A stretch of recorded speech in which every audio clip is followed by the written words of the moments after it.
Did you know that William Shakespeare is actually credited with creating or using over 1,700 words in the English language? New words for the first time, William Shakespeare. I have also created a new word, and I would like to share it with you. Unnunchuckled. Now, to understand the word, you first have to go to the root of it, because nunchuckled, which is past participle of an irregular verb, implies a nunchuckle. Now, what is a nunchuckle?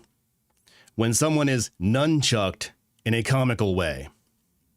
And you may be thinking to yourself, we don't need that word. When would that ever come up? When would anyone ever get nunchucked in a comical way? Well, I submit for your approval Teenage Mutant Ninja Turtles 2, Secret of the Ooze, where in fact someone is nunchucked in a comical way, or nunchuckled. And if they were not nunchuckled, they were unnunchuckled. And if someone could not be nunchuckled, they would be unnunchuckable. That's 4 words right there. Suck it, Shakespeare.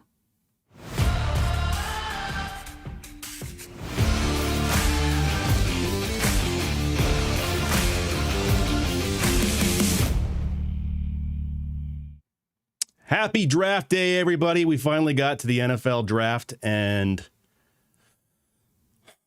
well, happy draft day if you celebrate it. I do, because I've been working my way towards this for a while now. By the way, it was called to my attention I did not say hello last time. Shame on me. Hello, my name is Jeff Stoltzfus. That's Kevin. Welcome to Shut Up Football. Today, in this episode, we are talking about the draft. But before we get to the draft, I really want to go back a couple of days and talk about the Dexter Lawrence trade between the Bengals and the Giants. And I think what might surprise a few is I like it. I honestly do. Now, take that for what it's worth. I am also the guy who liked the Falcons drafting Michael Penix. So, Junior. So perhaps I see some things that others don't, and that is either good or bad. You can judge me on that. I'm sure you will. So I'll explain why I like the Dexter Lawrence trade. It's one of those things that when I first heard it, and I'm sure like a lot of you, when you first heard it, you were like, what the heck? Why? They got fleeced. This is ridiculous. Why would they do that? They're losing their mind. That was my reaction to at first. And then I really started to kind of drill down into, well, if I were them, why would I think this makes sense? And now I like it. For both sides, really. First of all, I like that the Bengals did it because it's a very un-Bengal thing to do. A very un-Bengal-like thing to do. They don't take big swings like this. They penny pinch. They push things around. They wait till the last second. This is a big swing at a need. And I like it. You got to do that sometimes. And Mike Brown doesn't do that. So for that already, I'm a fan. Now, they could have done other things. They could have done a bunch of minor moves, but that really wouldn't have meant anything. If you think about the Bengals, come with me for a moment. Think about the Bengals. What is their biggest major need? Obviously defense. When you look at their offense, they've got Joe Burrow and all those great wide receivers. They can score 40 points and lose a game. They need defense. And sure, you can try and draft your way out of it. But in the meantime, you are wasting a lot of that, not only top talent, but also the money you're paying that offense. So defense is the need, especially on the line after Trey Hendrickson left. So Dexter Lawrence makes that defensive line and that defense immediately better. Just right out the gate. And he helps every other defender on the team because the more pressure he can get up front, the more it's going to help the edge defenders if they need to leak out, the quarterback needs to leak out, they can get into him, or pressure up the front to hopefully push a bad throw downfield to help the cornerbacks out. So I already like that he is there. He makes them better. Now, the cost is the big thing. I think a lot of people were taken aback by, 10th overall? It was a first-round pick. That is too much for a 28-year-old defensive tackle. And I will admit that he's on the older side, but still very productive. And 28 years old, yeah, you want to invest in young guys, but that comes at a cost too. Now, the cost in the draft, number 10, think about it. If you thought that defensive tackle was a need that you needed to address in this draft, you're not finding one at 10. No way you're finding one at 10. I think looking at the mock drafts already, I think that there are a handful of very good defensive tackle prospects sitting at the 30th, 33rd overall spot. So at the very least, you're going a little early on that in the first round. But at 10, that's ridiculous. At that point, you might as well trade down. And then you're waiting on a rookie to develop. He might not even be an immediate starter. Like, it's just ridiculous. And at 10, you're already past other important defenders, too. People go, oh, we could have gotten David Bailey or Avril Reese or whatever his name is. It's like, yeah, at 10, probably not. Probably not going to get a defender at another position that is going to impact the season as much as you want. So I always go and push back on these picks. These question marks. Would you rather have Dexter Lawrence or would you rather have a rookie? I would rather have Dexter Lawrence. Let me move this around a little bit so I can see better here. Okay, so I have to write stuff down. Sorry, guys. This is how I roll because my brain, cuckoo. Now, he'll need, the rookie would need time to develop, and the top edge defenders, linebackers, I mean, even if they are as good as advertised, they still need time to develop. So I think even if you trade it back, you're looking closer to maybe number 20. It just doesn't really make sense. So I like what they did for the cost. The cost is not bad. I think a lot of people will say, well, you could have gotten something back, a 6th round, a 7th, a handshake and a smile. I don't know, something. There were other teams in on Dexter Lawrence. Let's not kid ourselves about that. He is valuable. He made the Giants considerably better on defense. So there were other teams looking to add him. The Bengals did what they had to do to get him. And I think it was the right move. It sends the right message to the team, to guys like Joe Burrow and Jamar Chase and T. Higgins, who, let's be honest, they're not chirping a lot yet in the media. Little bit they are. But they're thinking stuff. They're saying things behind the scenes. I guarantee it. Little cracks are already showing. And they need to know that their owner, their team is serious, especially after Trey Hendrickson walked. So it sends a good message. I like that. It says, we are serious people, even if they're not. And it's good for the division, you know? It's good for them to show to the division that they are serious people. Now, the pushback, like I said, he's 28. 10th pick's too much. They couldn't have gotten something back on return. But I think it's all worth it. I think it's great for the Bengals. Now, you want to look at the other side, the Giants. Could they lose Dexter Lawrence? I mean, he wanted out. I guess they felt they had enough depth to let him go because they're not going to replace him. Not in the draft. They're not going to find anybody. Like I said, the Bengals couldn't do it. Why would you think that the Giants somehow are going to draft better and make this work? So they must have felt they had enough to let him go. And the Giants need other things. They just do.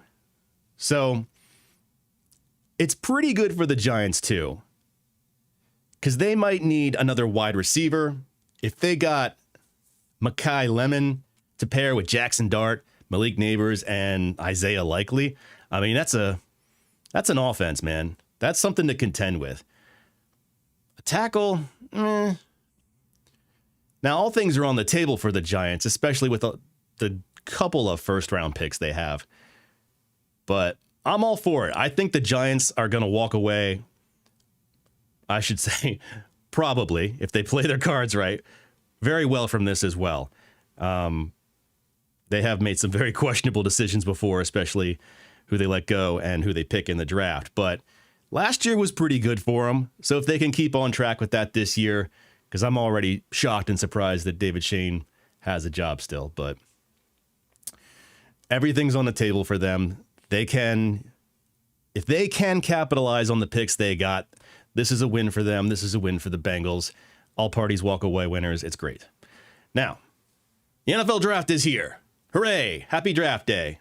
Day one, depending on when you listen to this. And I got to say already, is it just me? Or does this draft feel weird? It feels weird. I've been going over a lot of the prospects and trying to figure out how I feel about them. I don't get into too much of the ranking because who cares who's first or fifth, especially before they get drafted, because that's going to tell you a lot anyway. I'm not going to pretend that I know more than, well, maybe I do, than a GM at a certain place. Maybe you do too. But it won't really matter until they get drafted, because I'm looking at them for fantasy purposes mostly anyway. And if they don't draft them until the seventh round, that tells me something about that player that maybe I didn't see before. But this draft just feels weird. We know Fernando Mendoza is most likely going to be the first pick. And that already, there's no debate over that. So it's not that weird. Or it's not, how do I put this? I find the draft weird after Fernando Mendoza, because then it feels like it's just kind of rolling the dice. Already we got a weirdness in that there are 6 teams with 2 first-round picks. The Jets, the Giants, all of New York basically, Browns, Chiefs, Cowboys, Dolphins. 6 teams with 2 picks in the first round. That's not unheard of. I think the record is actually from 2022. But it still feels weird. I think maybe it might be a record in terms of how high those picks actually are on the return. So, and we're going to see what the Cowboys get out of their 2 first-round picks, which I think at least one of them was from the Micah Parsons. So this is going to be, finally, we get to see the haul or the return on what they got, to see if Jerry was actually playing 5D chess all along or not.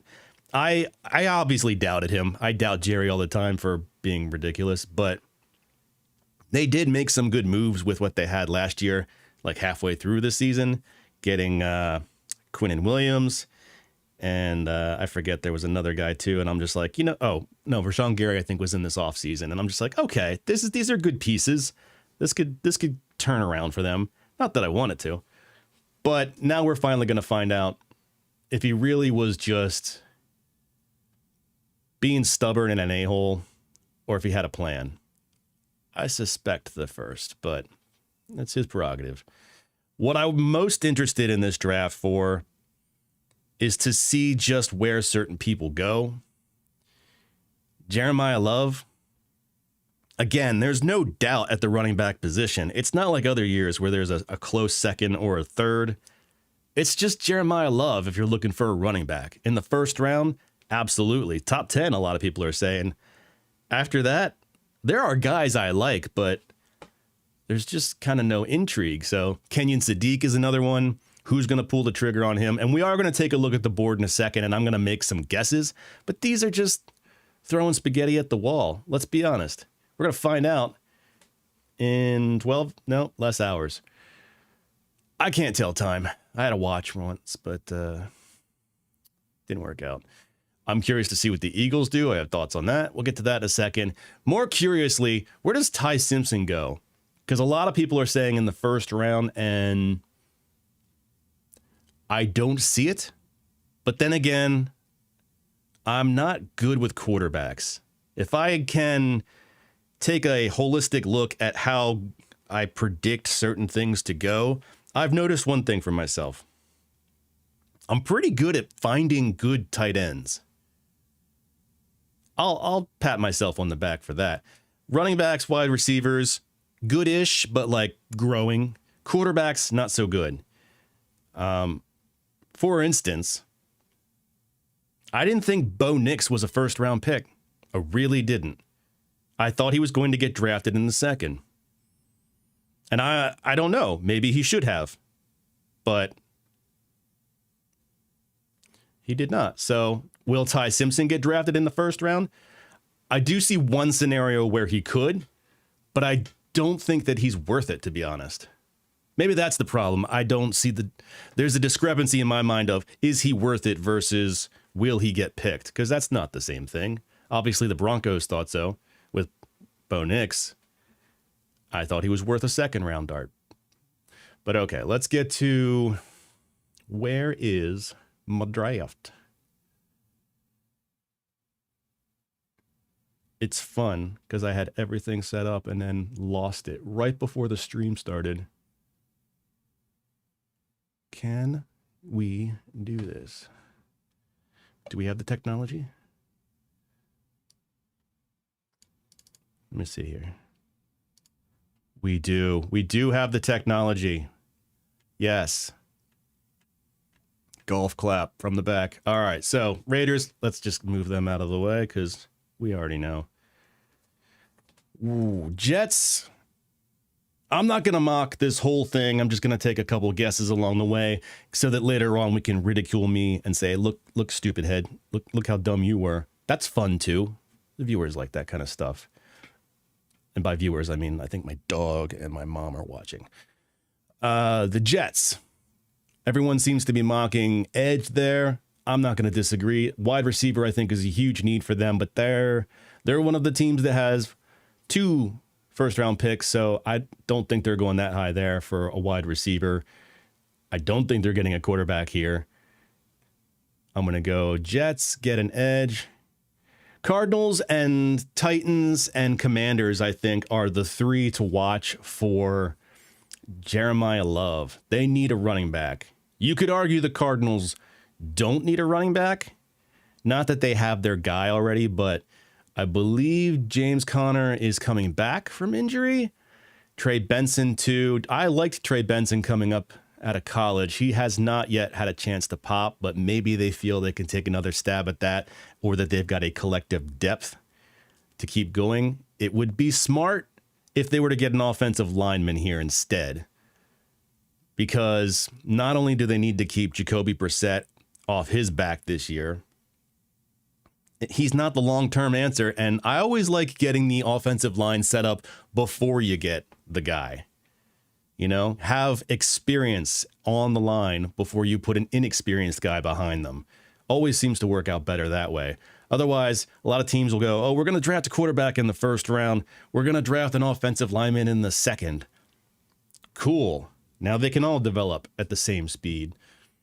Titans will also no doubt be in on Jeremiah Love. And I know they have Tony Pollard. I know they have Tajay Spears. I wasn't huge on Tajay Spears when he came out already. I think because of some of the health concerns that he had. He reminded me a lot of Jay Ajayi in terms of, like, he was a good running back. How long is he going to last? I think he already had some kind of bone-on-bone situation going on there. And it just felt like he was a bad bet in fantasy and also kind of in real life, that, like, you can't trust him to be the guy. You always got to have somebody else on the side. On the side. So Pollard seemed to fit that bill. He had a little bit going last year, but let's be honest, he's getting later in his running back life. So Love would actually be a good pick for the Titans there. And if you're not going to pick some of these other options here for the Titans, Love makes sense. Like, I do think they need another wide receiver, but at 4, that's a bit rich. I think they can still get 1 or 2 wide receivers that, later in the draft that they wanted. Maybe none of those are a 1 or the guy, but they don't have nothing in the cupboards wide receiver wise for Tennessee. I still am huge on Jahmyr Dike. He's probably not a number 1 there, but I think that he showed last year he can be more than just a return guy. I'm really high on him. I was higher on him than Alec Manor. So if the Cardinals don't pick up Love, I think the Titans do. And if they don't, it's To me, it's easily the Commanders. There's just no way around it. They need a running back. They let go of Brian Robinson last year. They've just got other guys there. Ja'Cory Krosky-Merritt. If you have him in fantasy, I tried to raise the flag to get him late, very late last year in Dynasty, but then also made the point that he's a first and second down back. He's not a complete dude. And I think you saw that last year where he kind of ebbed and flowed. Like, he can break. He's got long speed and he's strong. Not a lot in the pass game. I just don't think he's a true workhorse back. So I see the Commanders taking Love at 7 if he's still there. Easily. There's no way he's getting out of the top 10. So, and I know that the Commanders need other things. They could use another young wide receiver, but I think they're going to go Love. So, Saints, I don't have any opinion on. Chiefs, they've already got their running back now. A little surprising that they spent on Kenneth Walker. As a person who is deeply invested in Kenneth Walker Jr., I really am curious to see what that does this year. Could go a lot of ways. I always felt like he was a true dude who needs to be on his own and was kind of hindered by what's his name? Zach Charbonnet, Timothy Chalamet. So I was happy to see him go off and be his own dude, but I don't know how much they're going to use him. I've known Andy Reid for quite some time, and he is a pass-happy fellow. It's pass, burger, pass, more burger. So, which I respect. You know, he knows what he likes. Giants again. There you go. Welcome back. This is probably where maybe they get. If they didn't get a wide receiver before, they definitely will here. Yeah, I think they need a corner at some point too. Dolphins, Cowboys. They're at 12. So very strange. They didn't have another one earlier? No. Rams, who knows what they're doing. Trading out, maybe. And then Ravens at 14, which I don't know, man. I don't. When we start thinking about Kenyon Sadiq, I think this is about the range people are going to start looking. They have the Ravens listed as needing a tight end here, and maybe they do. Now that they got rid of Likely, Mark Andrews is a little older, Charlie Kohler left. They probably do need some more people in there, younger dudes. There are a lot of tight ends in this draft that I like, but I like them in the 3rd, 4th round. A lot of upside with these guys, but a lot of them also need to develop, maybe sit for a little bit or just be depth. So I don't think they're going Kenyon Sadiq here. I'd be shocked if the Ravens do that. I actually think, looking at it, if he can fall that far, and I don't see why he couldn't, because he is a tight end, you know, taking him in the 1st round is already kind of a statistically not smart thing to do, but he's supposed to be a unicorn. I think the Panthers, 19. If I were the Panthers, I would not only take him, but I think David Tepper wants him because he's a unicorn. And I think he looks around, who can I add for Bryce Young? Who can I add for the long haul? Kenyon Sadiq stands out. He's going to make his offense better. He's going to make Bryce Young better. I think Coach Chisel Arms, what's his name? He's going to enjoy having a weapon like that. And it takes a little pressure off some of the other options in the wide receivers room because they've got Ted Aroa. They've got their number 1. Coker's good as a 2. Maybe Jimmy Horn comes on this year.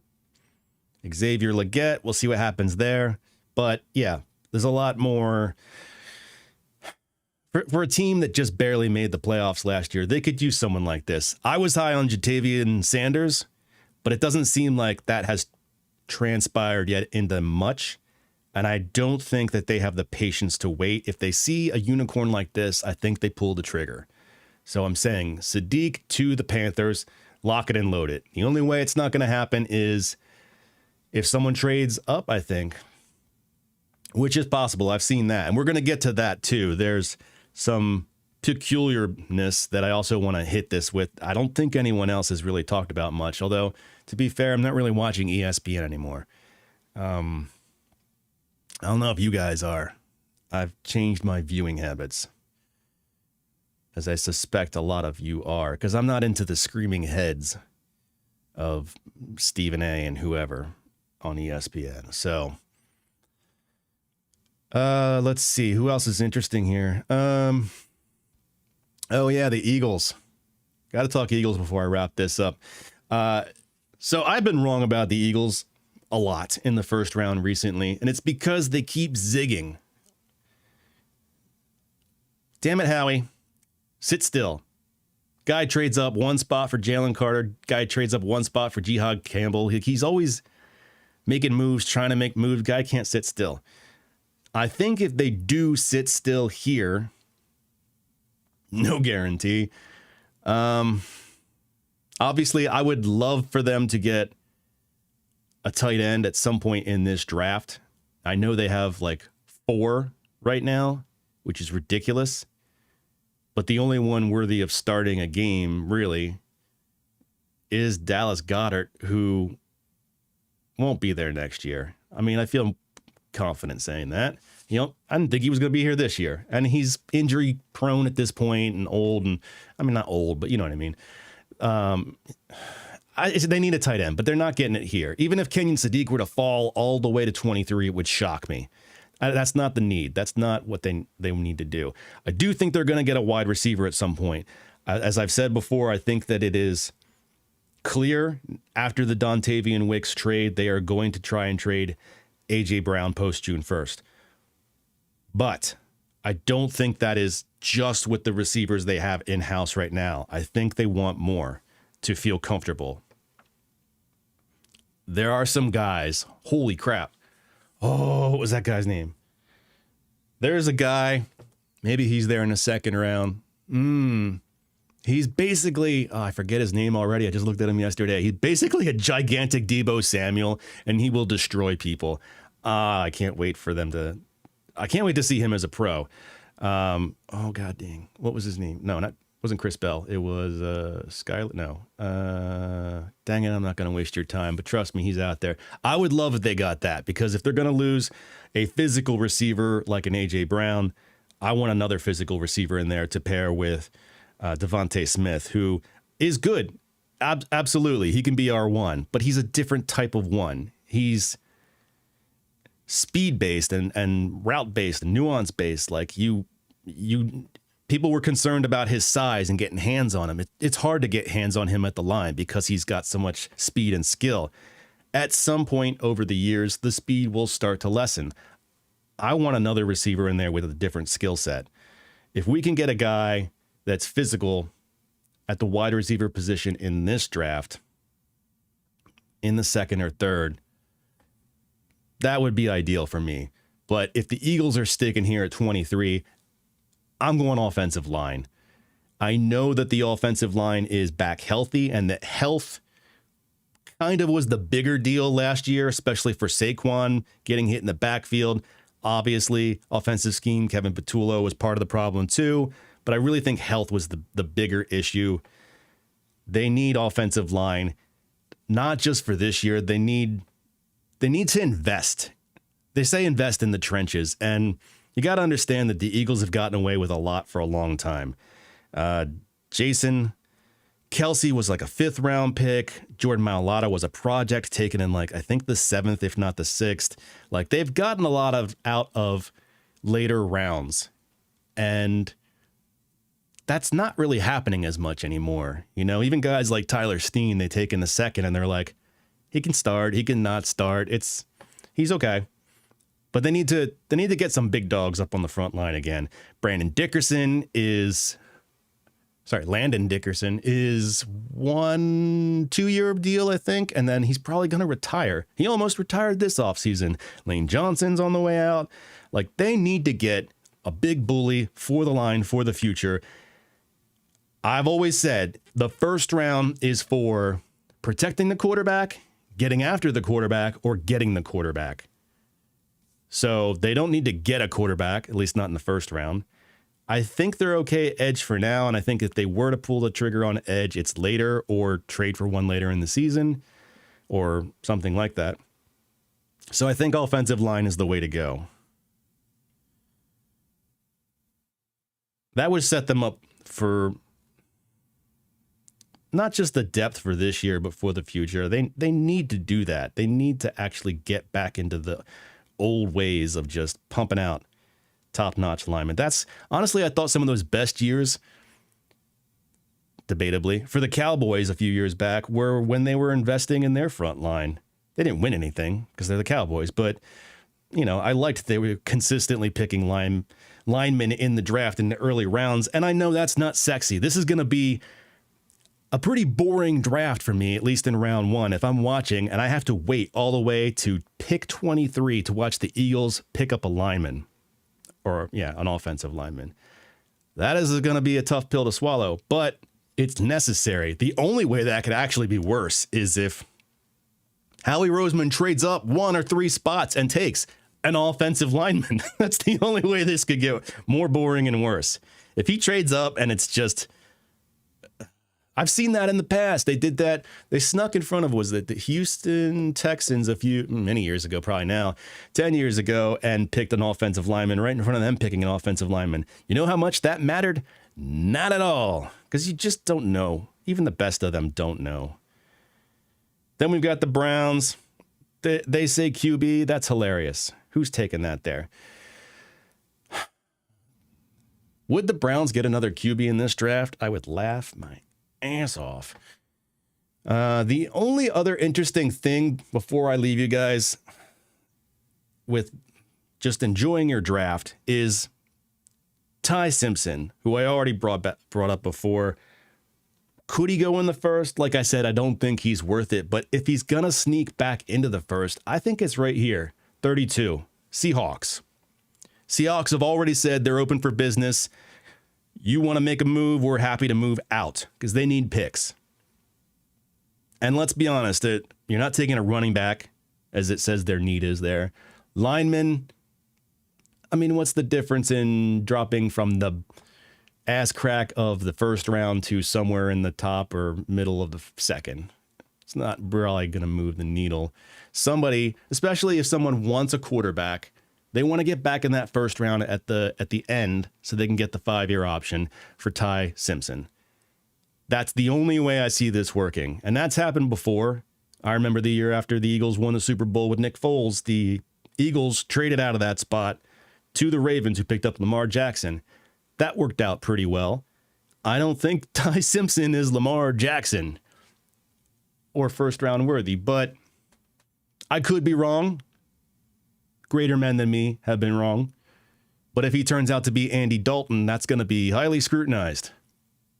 And he might just be. So that's your first round. Enjoy your first round. Before I leave you alone for the day, I just want to say what the markets are saying.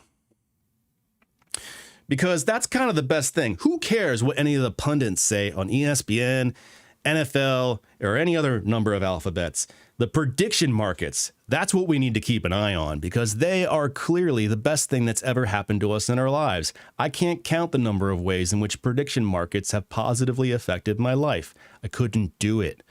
So Kalshi, for one, if you're wondering what a prediction market is, predicts that 2 quarterbacks will be drafted in the first round with 69% certitude. Now, I don't know how these markets work, but that sounds like a majority. So according to Kalshi, which is the groupthink where people are betting, they think it's a near 70% chance 2 quarterbacks go in the first round, which would make sense. It's Ty Simpson. It would be a shocker if it were any other way. And I still think the only drama there is going to be at the end of the first. There's also a 5% chance that Puka Nacua bites Roger Goodell's ear off, and I might need to get in on that action, to be honest.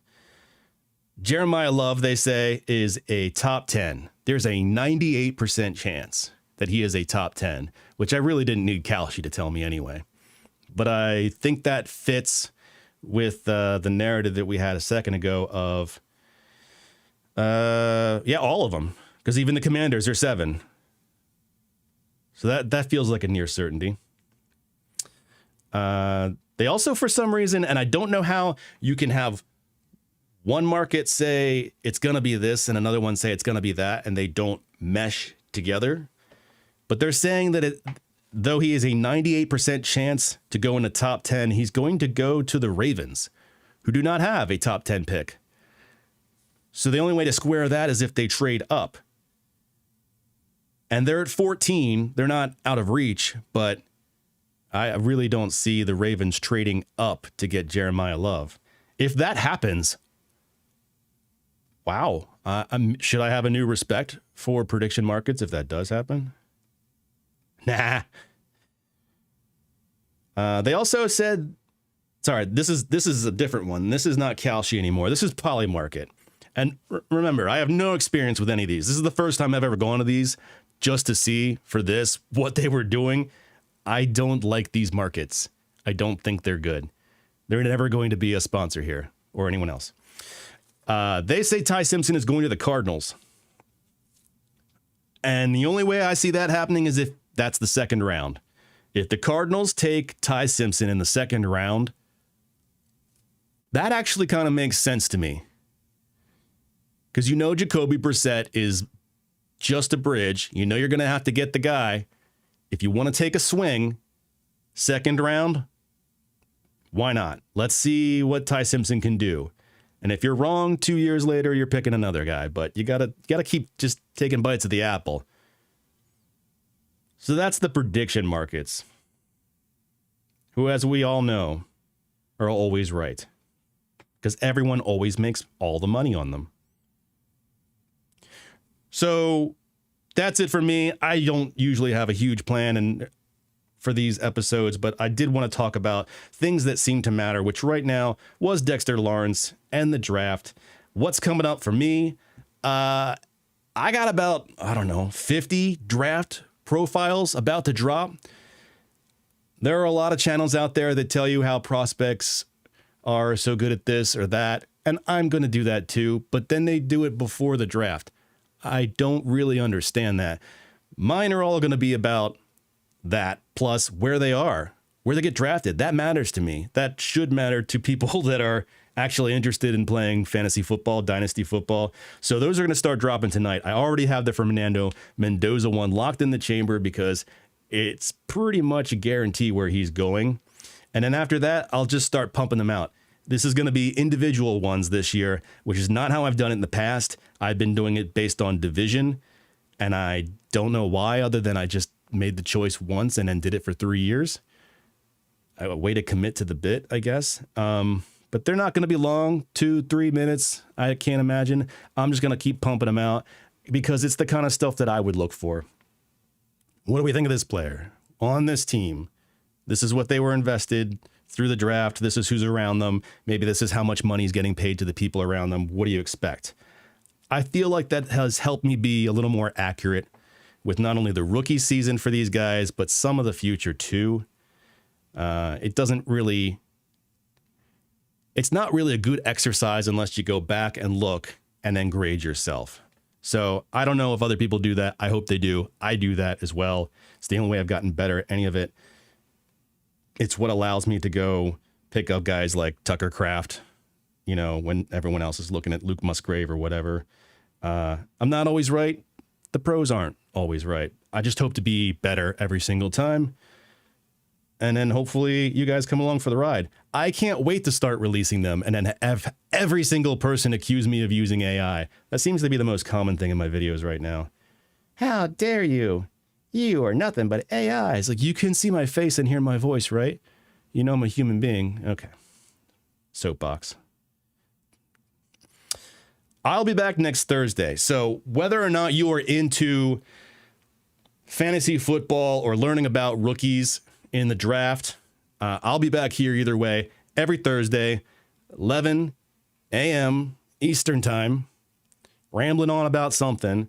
And then in about 2 weeks, probably time, I'll probably be done with all the rookie stuff, I assume. Maybe earlier. I try to get a jump on it this year. And I'll be right back to other videos of NFL history and subculture, making fun of stuff and having a good time. So thanks for stopping by. I hope you have a lovely day. Enjoy the draft for your respective team, and say hi to your mom for me. Peace. Check the mic and make sure it sound right, boys.